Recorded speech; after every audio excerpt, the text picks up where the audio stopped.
Hi, my name is Lisa. I'm one of the interpreters here, and we're going to be making some gingerbread. Gingerbread has been around for quite a while, and even gingerbread men have been around since the 16th century. To make cookie cutters, back then you went to your tinsmith. You couldn't just go buy them. But you could get any shape you wanted if you had a tinsmith to make it for you. So we're going to put together a recipe that comes from a cookbook called The Art of Cookery Made Plain and Easy by Mrs. Hannah Glass, which dates from the 18th century. All right, so we're starting off with 2½ cups of flour, and we're going to add some sugar and ½ pound of butter, lots of butter, a little bit of nutmeg, and you cannot have gingerbread cookies without ginger. And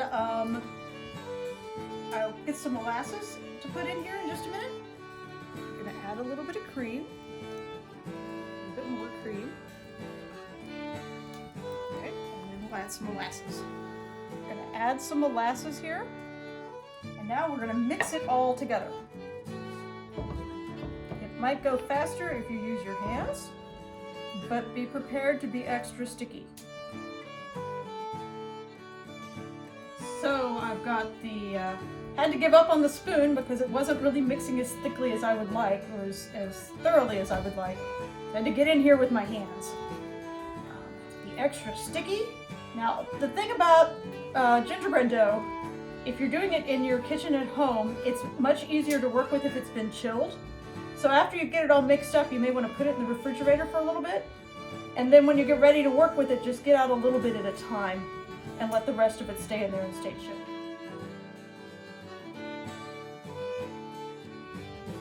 Now we're ready to roll it out. Got some gingerbread dough here, right here. I have floured the table.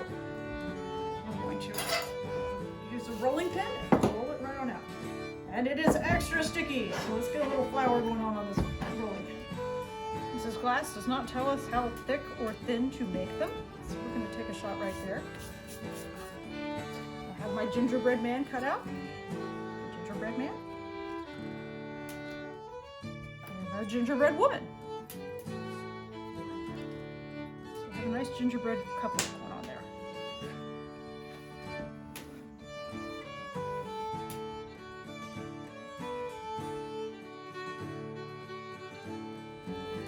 So I've got my cookies all ready to go. I would traditionally have a larger pan than this, but we're going to just work with 2 cookies right now. And I've got a Dutch oven. I've already put the coals up underneath it to start getting it heated. We're going to put the cookies right in there. Put the lid on. Handle out of the way. And throw some more coals on top. And give them 8 to 10 minutes, and we should have cookies. Okay, our cookies have been in for 8 to 10 minutes. Let's have a look at them and see how they did. Got all our nice cookies ready to go.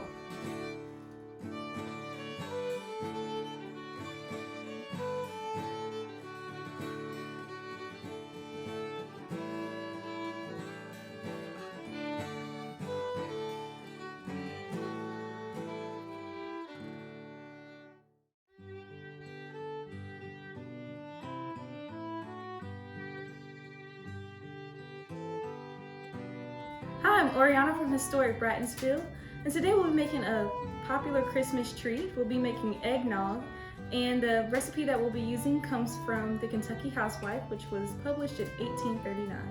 Alright, so the items I'll be using today, we have whole milk, powdered sugar, eggs, and nutmeg. So first, to start off, she says to crack the eggs and separate the egg whites from the egg yolks.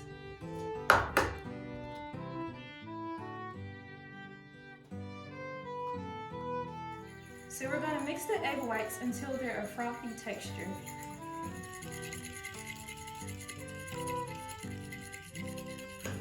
And now I'm stirring the yolks. Alright, now so I'll pour the yolks into this large mixing bowl.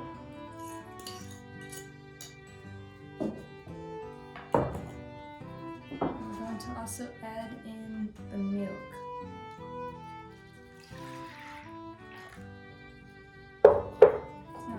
and stir that before I add in the powdered sugar. Okay.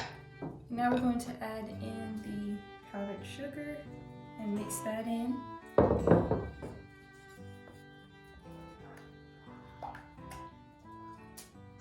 Alright, so in the recipe she says to add in the froth next.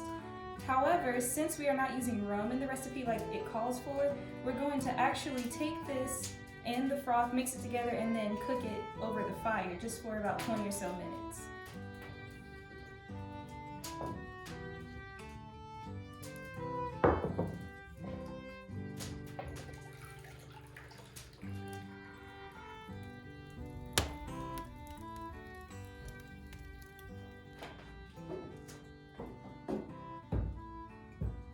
So once we have our eggnog off of the fire, it will be at a temperature where it's safe to drink.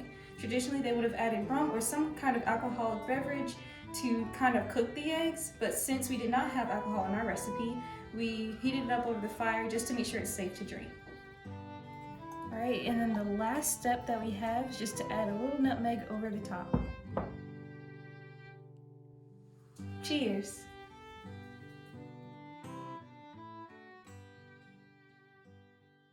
Hey guys, I'm Chris. And I'm Jen. And we're here at Brattonville today, and we are going to be making some 19th century Christmas goodies.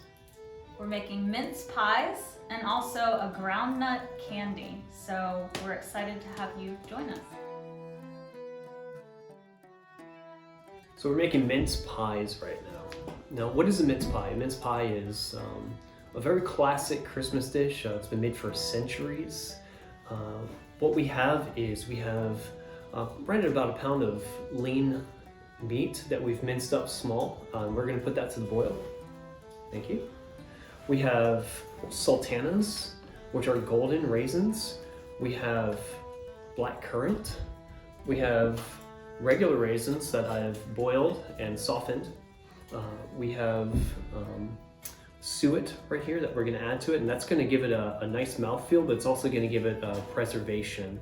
So when we go to pot this meat later on, after we make our single pie, we'll pot the rest, and that'll keep it good until spring. Then we also have apple, we have dates, we have pecans, because locally we get pecans pretty easy, and we also have some candied citrus that we've made.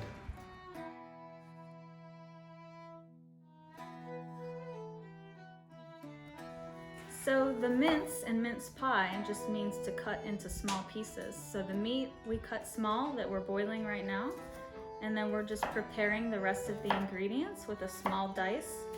This is apple, and then we've also got the raisins and currants, and we'll just combine them all and mix them with the meat and suet once it's all cooked, and that will be our mince for our pie. Okay, so we have just a traditional short paste, also known as a pie crust. It's simply butter and flour and a little bit of cold water. And we're gonna roll this out to make a pie dough that fills our pie pan.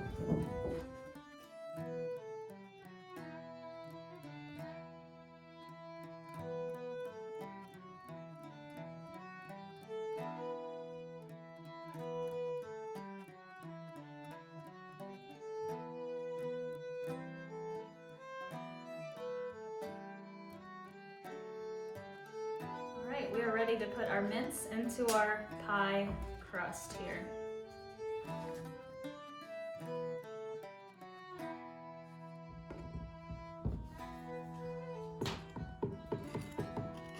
Go ahead and whisk up an egg real quick, mix in a little bit of water and make an egg wash for the top of this pie.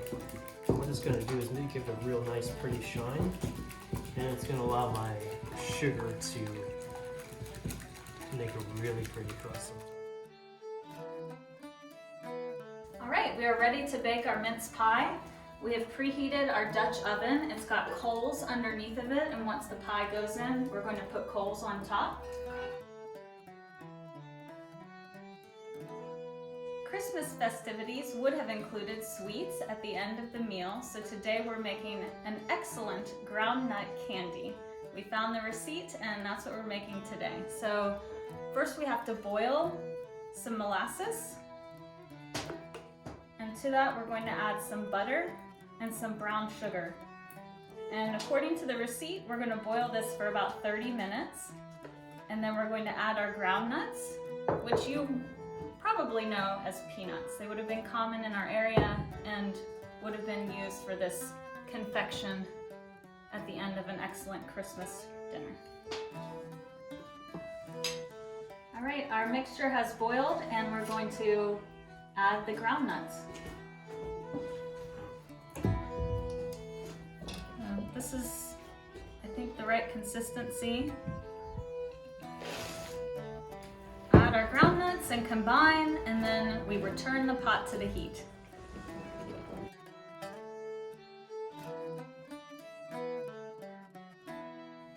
So our mixture with the ground nuts has boiled to the point where it should set into candy, so we're putting it out onto a tin plate and letting it cool where it'll basically be like a peanut brittle.